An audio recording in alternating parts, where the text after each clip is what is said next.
Mr. Stewart, has there ever been a case where any government lab has fired scientists as a result of security breaches or the improper transfer of viruses?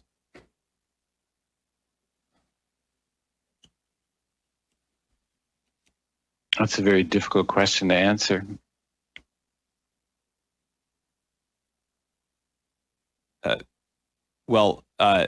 I'm glad you have a bloody senior office in this country where you're supposed to account to parliamentarians and the Canadian people. Now answer the damn question. Point of order, Mr. Chair. I just want to ask members to...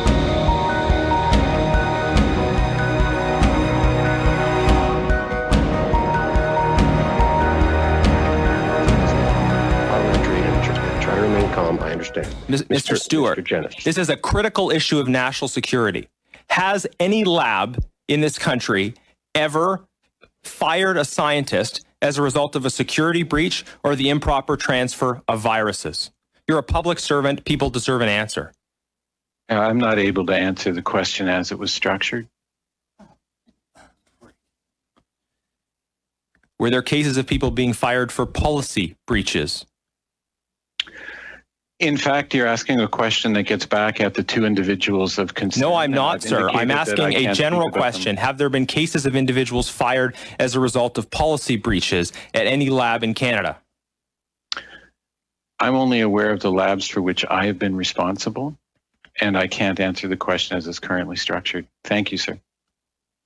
If someone had been fired for a policy breach, what would be meant by the term policy breach? A policy breach? I don't know. It would be an administrative policy, perhaps. It would be a safety policy, perhaps. It would be a security policy, perhaps. There could be different constructions.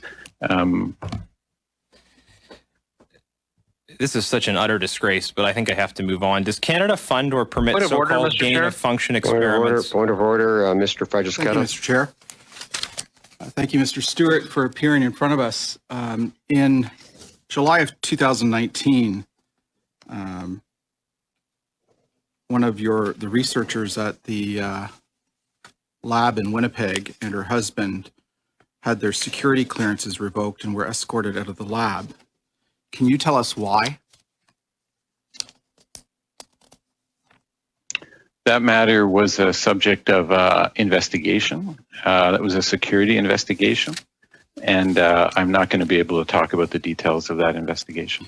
Did you cooperate with the RCMP investigation? Do I cooperate with the RCMP investigation? No. Did you and the employees of the lab cooperate with the RCMP investigation?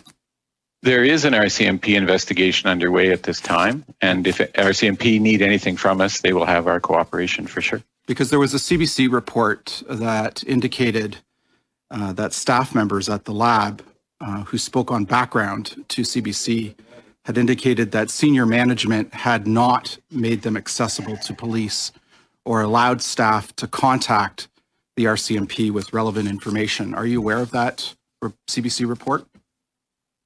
I'm not aware of that CBC report. However, I would say if the RCMP want anything from us, we will of course support them in that investigation. So are you indicating to employees that they're free to contact the RCMP with any relevant information that they might have? I'm surprised that this is an issue. The RCMP have been doing an extensive investigation, and we will of course support them in any way required.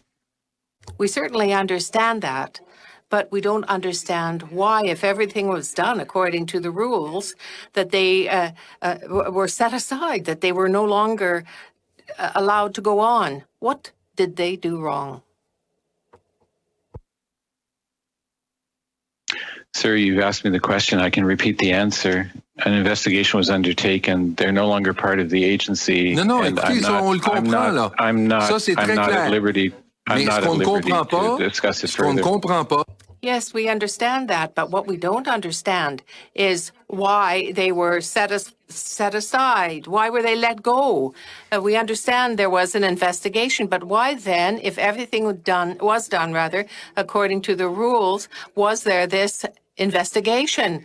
It leads you to think that everything wasn't done according to the rules. So there must have been some fault, and there had to been enough safeguards in place against any transmission of information to the Chinese authorities. Maybe that wasn't the case. So what was the fault that they committed? What did they do wrong? I'm not at liberty to discuss the details of that investigation, sir. Rappel au règlement, monsieur. On a point of order, Mr. Chair, is the witness not obliged to answer the questions put to him by the parliamentarians? Well, thank you, Mr. Bergeron. I have the impression that the witnesses can answer in the way that they choose, in the manner that they wish, and the committee can certainly discuss that.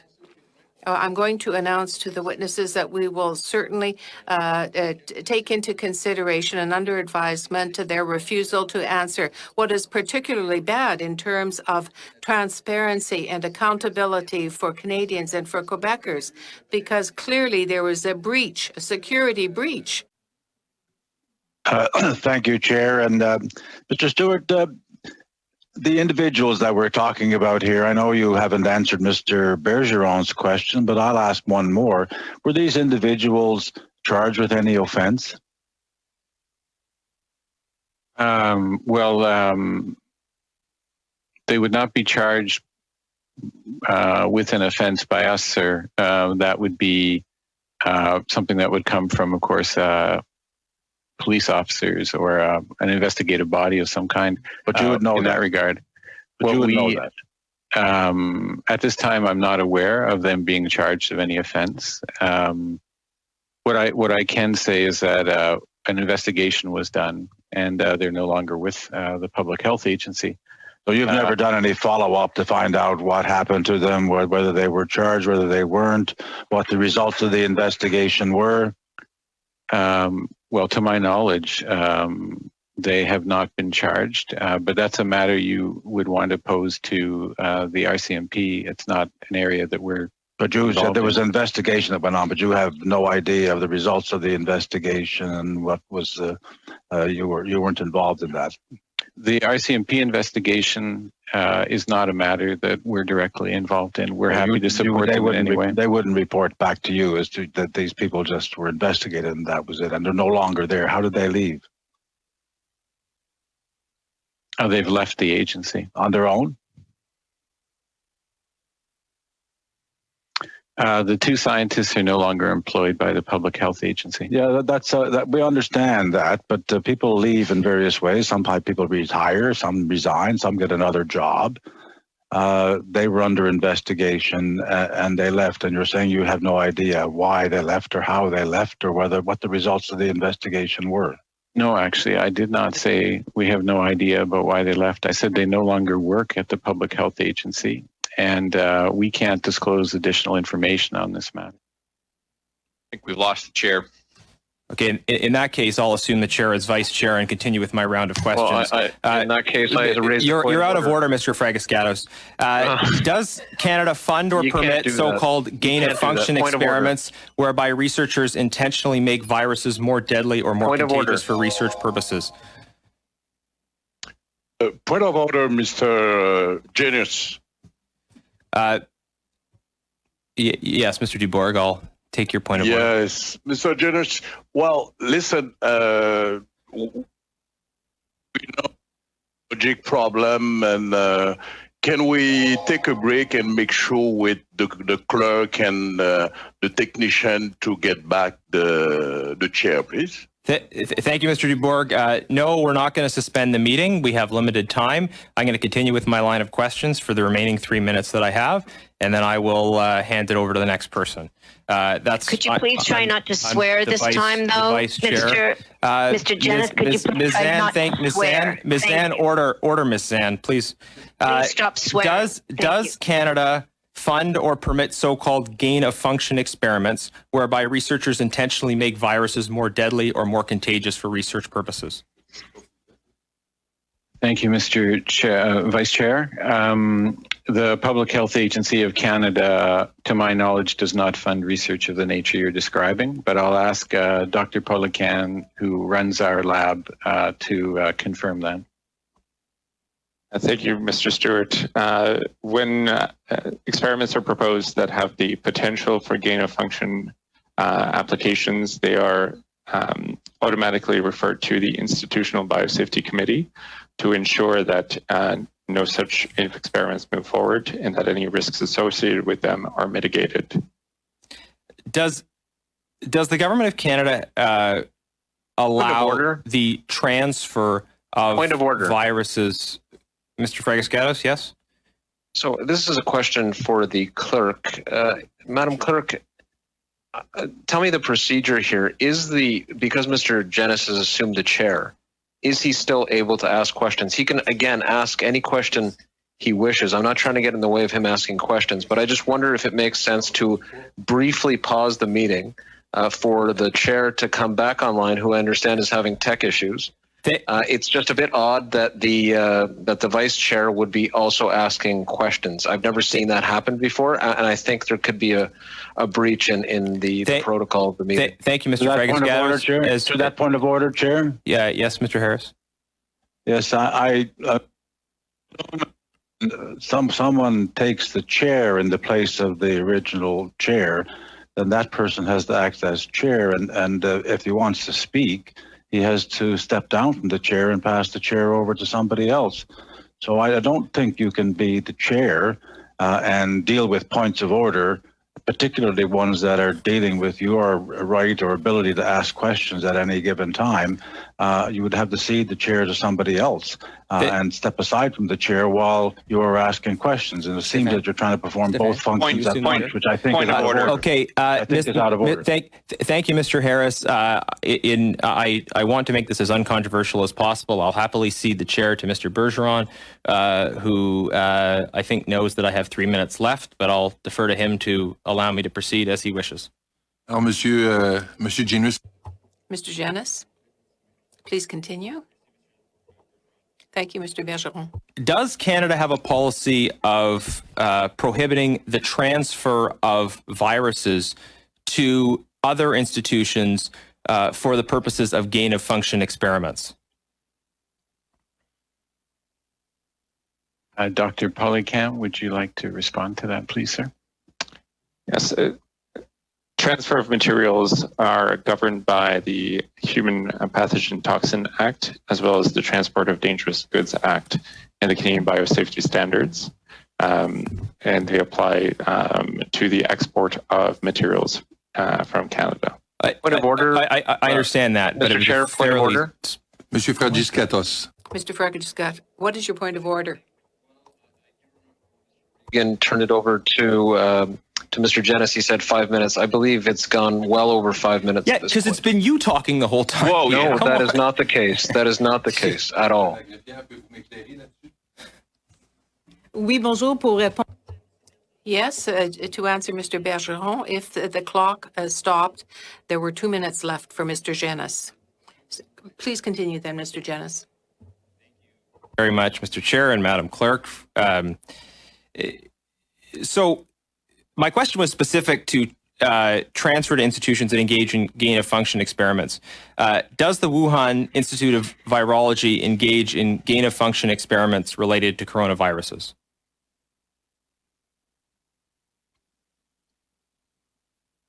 Mr. Chair, I apologize. I am not able to answer that particular question. Okay. If viruses were to be transferred to the Wuhan Institute for Virology, would you, as the head of the lab, be responsible for approving those transfers? And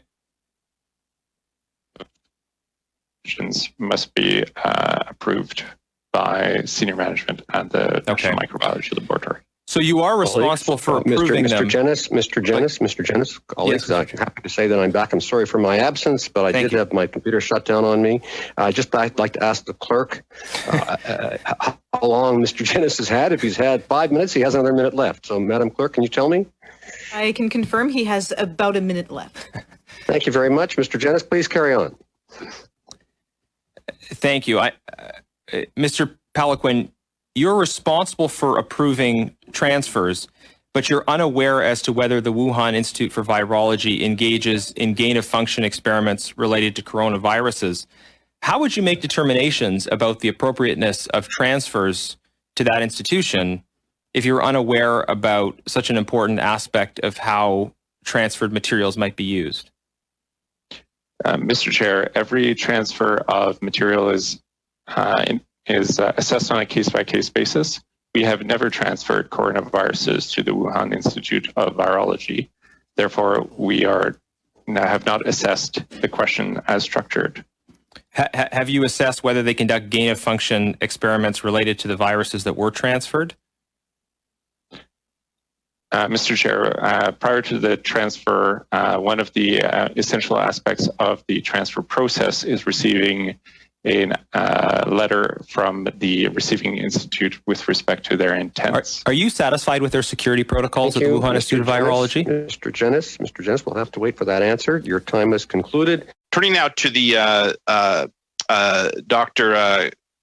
Guillain, might have mispronounced that, and if Guillaume, excuse me. Your last answer to my colleague on assessing the letter from a Chinese entity, you didn't provide an answer because we ran out of time. Could you do you take these letters from China as the truth and nothing but the truth, or what investigations do you go to ensure that the letter will be honored? Mr. Chair, to complete the answer, when we received the letter from the director of the Wuhan Institute of Virology with respect to the intended use of the viruses, they were to be used for understanding pathophysiology, so the nature of the infection as well as the development of antivirals. Canada does not have this, and the National Microbiology Lab rather does not have the standing to investigate or audit laboratories, but the request for an assessment is what is required under the HPTA and the TDG Act. First of all, excuse me, I see it's Dr. Pollock, and I apologize for mangling that previously, but that's an astonishing admission. So you're taking a request from a nation that has a history of theft, lies, and accepting that because that's what the law in this country says, that is sufficient at a time when our national security institutes are warning academia in general to be very careful. That's a remarkable testimony. Is that in fact what you're telling us here, that letter goes into a file and the box is ticked and data then is transferred based on the word of a government that is known to lie not only to its people but to the world community? Mr. Chair, should I answer? Well, I can. Go ahead, please. I'll give you a few seconds. Mr. Chair, there is a extensive approach that is undertaken prior to the transfer of materials. The Wuhan Institute of Virology is a organization dedicated to public health. Thank you very much. Thank you, Mr. Williams.